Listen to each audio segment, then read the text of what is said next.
Welcome to this episode of Dishin on a Mission. My name is Casey Black, and I'll be your host for this episode of Dishin on a Mission. Today I will take you furthest north, Mission San Francisco, Solano. This was the 21st and last mission built. It was founded on July 4th, 1823 by Padre Altamira. This Solano mission was located near San Francisco and Sonoma, California, so that is why it's called the Sonoma Mission. The mission was named for St. Francis Solano, who was a missionary to the Peruvian Indians. Let me give you an overview of the Solano mission. This was the only mission built in Alta California after Mexico gained its independence from Spain.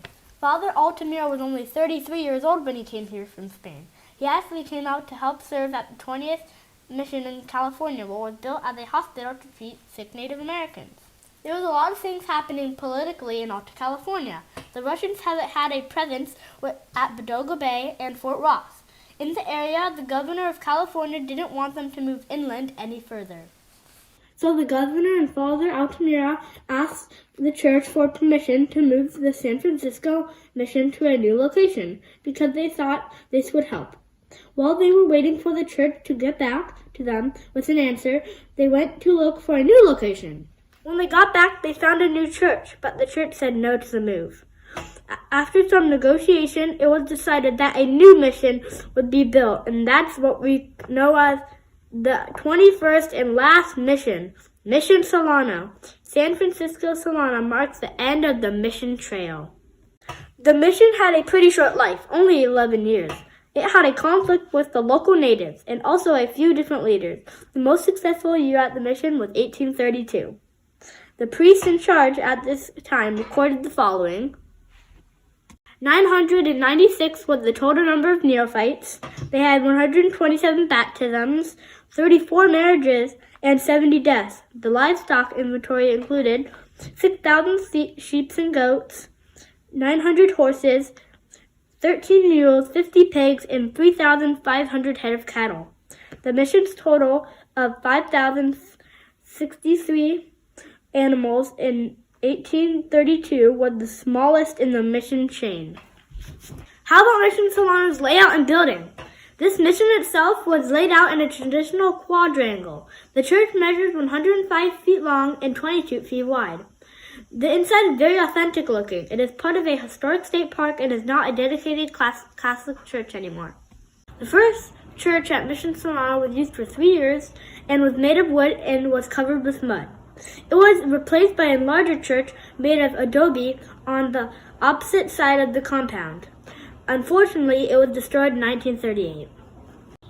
The replacement was based on a church built on the original church site in 1840. After the Franciscans had left, none of the three churches were very fancy or stood out. The 1840 church was plain and made out of adobe.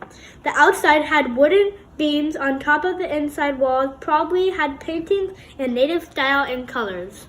There is no bell tower or bell wall. One single bell was hung from a wooden frame in front of the church. The original bell at the mission was a gift from the Russians at Fort Ross settlement. A later bell was made in Mexico in 1829. The monastery wing was a long adobe structure that was the living quarters for the mission staff. It had a covered porch supported by square posts. Other missions had arched supports, which was a typical of many missions but Solano. The quadrangle also included workshops, a granary, a guardhouse, and barracks.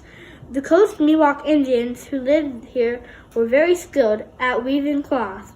There were kilns for firing tiles, and many roofing tiles were also made here. Food at Mission Solano. Because Mission Solano was the last mission, they did not have time to really get their agriculture or crops going in the same way that other missions had already existed for a while. They only produced about 14,000 bushels of grain and produced total. Even though it was never as successful as most other missions, it did have over 10,000 acres of orchard, vineyard, grain field, and livestock grazing lands. It was a self-sustaining mission, meaning they could produce everything they needed without having to find it at another place. Even today, the soil is perfect for growing grapes, and some of the best vineyards in the world exist in this area today. Luckily, they had water source nearby, a spring a quarter of a mile northeast of the mission complex. Would you like to walk 1/2 a mile round trip for water every day? Let's talk about the people on Mission Solano. Most of the neophytes, people who converted to Catholicism and lived at the mission, were members of the Coast Miwok and a few other tribes from the area. The mission was established at the site of the village of Fuchi. The Solano mission, there were also workshops where the Indians were taught to be craftsmen, with other orchard, walled vineyards, and gristmill houses for the soldiers, a jail, a cemetery, and an infirmary. The mission produced everything they needed to support itself. Over 10,000 acres of land were being used to raise sheep, cattle, and crops, with 996 Indians living there. Indians were kept busy looking after the thousands of sheep and cattle. Men worked in the orchards and vegetable gardens and cared for the livestock. They made adobe bricks and tiles, and women did spinning and weaving and made soap and candles. The women prepared the food. There were quotas for the amount of work that each person must finish. Many native Californians were proud of the skills they learned at the missions, but they had to work hard. Mission San Francisco Solano had become one of the most successful of all missions. This mission was said to not be well managed by Father Altamira. Father Altamira was good at building, but he wasn't good at working with the Indians. Most priests treated the Indians with the kindness and gentle discipline. Father Altamira used flogging and imprisonment. Of course, this didn't go over well, and a group of angry Indians stormed the mission in 1826. The revolt forced Padre Altamira to run to the San Rafael mission. No one wanted him around at any mission. Unable to work in California, he eventually returned to Spain. His replacement, Father Buenaventura Fortuny, tried to fix things when he got there, and this created with the little bit of success Mission Solano had. Overall life at the mission was very different for the Indians. Then when they lived in their villages, they were no longer free to make the choices about what they ate or wore, or what they did in their time. They were required to go to church at certain times, to eat at certain times, and to stay at the mission unless the padre gave them permission to leave. Weather was also a problem at times. A sudden rainstorm caused a lot of damage to the new church in 1833. It may have even made the church unstable. The decline of the mission. In 1833, the Mexican Congress decided to close all its missions in Alta California, and in 1834, this mission of San Francisco Solano officially stopped existing, and it became a parish and had parish priests. The mission began to decline over time. The original adobe church collapsed in the late 1830s. It was replaced by a smaller adobe chapel in 1841. Other parts of the mission were taken apart for their adobe bricks, roof tiles, and timbers. In 1881, the mission was sold to a local businessman for $3,000 because the parishioners felt it was too cold and damp. A new, larger church was being built a few blocks away. After 1881, the chapel and the residence building were used at different times as a barn, winery, blacksmith shop, and a hennery. The businessman later sold the mission for $3,000 to the California Landmarks League for preservation. In 1906, it was given to the state for complete restoration.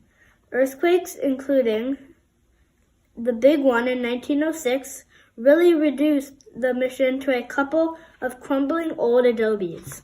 In 1909, restoration began, and by 1913, the two crumbling old adobe buildings had been reconstructed to become a museum. After the 1940s, the former chapel and priest house were remodeled more authentically. The mission is now the Sonoma Mission State Historic Park. What else was happening in the world at this time? Sometimes it's fun to know what other things were happening during a specific time or event you were studying. While Mission Solano was being established in 1823, James Monroe was the 5th President of the United States. A man named R.J. Tyler invented roller skates. The first steamboat to navigate the Mississippi arrives. Charles McIntosh invented waterproof cloth made out of rubberized fabric, the raincoat. Slavery abolished in the country of Chile. A fire destroyed the ancient basilica in St. Paul in Rome. Some famous people who were alive in 1823 include the 3rd President Thomas Jefferson, the 16th President Abraham Lincoln, writer Charles Dickens, author Harriet Beecher Stowe, poet Walt Whitman, composer Beethoven, pioneering nurse Florence Nightingale, civil rights activist Susan B. Anthony, symbol of the abolitionist movement Harriet Tubman, scientist Charles Darwin, and so many more famous people who were alive in the 19th century. I hope you have enjoyed learning about the Mission Solano on this episode of Dishin on a Mission.